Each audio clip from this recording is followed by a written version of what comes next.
অনেক বছর পর আজ কাক ভোরে উঠে ঠাকুর দালানটা সাফ সুতরো করেছে অনক্কি।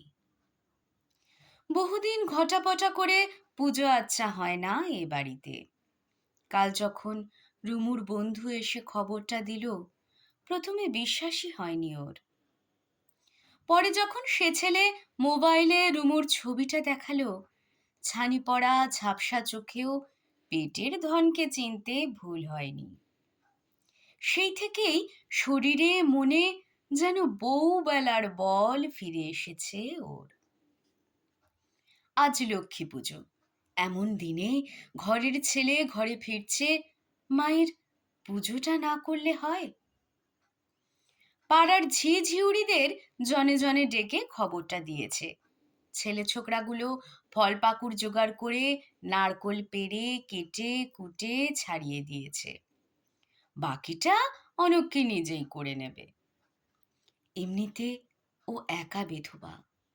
পূর্ণিমা অমাবস্যা একাদশী উপোস কাপাস লেগেই থাকে।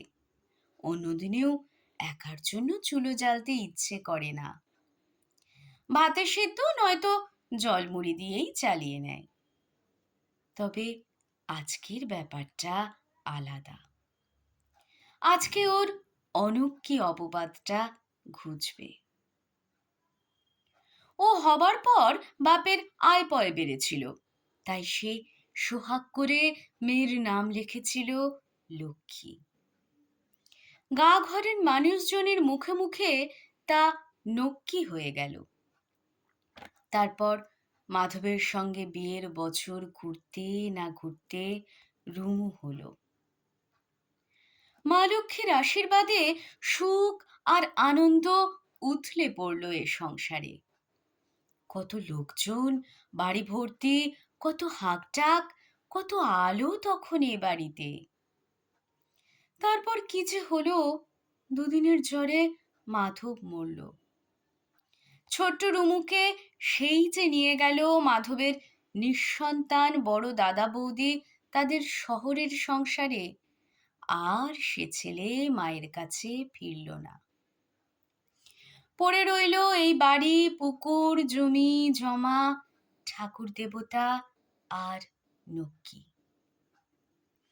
কবে যে ও নক্কি থেকে অনক্কি হলো কে জানে। ও বুঝতো বিয়ের 2 বছরের মাথায় স্বামী খোয়ানো জমজমাট বাড়িটা অন্ধকার করে একে একে সবার চলে যাওয়ার জন্য ওই দায়ী। যে নিজের স্বামী ছেলেকে ধরে রাখতে পারে না, সে অনক্কি না তো কে অনক্কি? ভাঙা সদর দরজা থেকে তকতকে ঠাকুর দালান অবধি চালগুড়ির আলপনায় আঁকা বাঁকা পদ্মলতা আর ধানের শীষের ধারে ধারে লক্ষ্মীর পা আঁকা সারা। গুড়পাক দিয়ে খই মুড়ির মোয়া, কদমা, বাতাসা, তিলতক্তি, নারকোল নাড়ু, গজা, লুচি, সুজির মোহনভোগ, তাল ফোপড়া, 5 রকম ফল, ভেজানো আলু চাল, সোনা মুগের ডাল, চিনি কাঁঠালি কলার নৈবেদ্য আর কুনকে ভর্তি সোনারঙা ধান দিয়ে মায়ের আসন তৈরি। বাড়িতে ফোটা স্থলপদ্ম, টুনি ফুল আর শিউলির মালা দিয়ে সাজানো বাড়ির গৃহদেবতা লক্ষ্মী নারায়ণ। পিলসুচে ঘিয়ের প্রদীপ। এবার শুধু রুমুর ওর বউকে নিয়ে আসার অপেক্ষা। ঘরের লক্ষ্মীকে বরণ করে পুজো শুরু হবে। সারাদিন নির্জলা উপোস। অনক্কির শরীরটা আর দিচ্ছে না। ঠাকুর দালানের বাইরে সাদা থানের আঁচলটা পেতে বসলো অনক্কি। ঝিঝি ডাকছে। পাড়া ঘরের থেকে উলু শাঁখের আওয়াজ আসছে। কোজাগরীর ফুটফুটে জ্যোৎস্নায় ভেসে যাচ্ছে চরাচর। অনক্কি ঠাউর করার চেষ্টা করলো ভেঙে পড়া গোলাঘরটায় দুধ সাদা লক্ষ্মী প্যাঁচা উড়ে এসে বসলো কিনা। আগে তো আসতো, এবারটা নিশ্চয়ই আসবে। রুমু আসছে যে শহর থেকে, সাথে নতুন বউ। একদিনে তার অনক্কি মায়ের কথা মনে পড়েছে।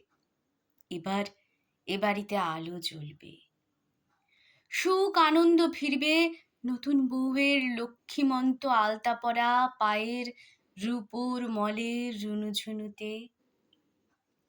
এই দিনটা দেখবার জন্যেই তো এই নিষ্ফলা জীবনটা নিয়ে আজও বেঁচে আছে ও। দুহাত মাথায় তুলে একটা পেন্নাম ঠুকলো ও। আজ ওর অনক্কি নামটা খুঁজবে।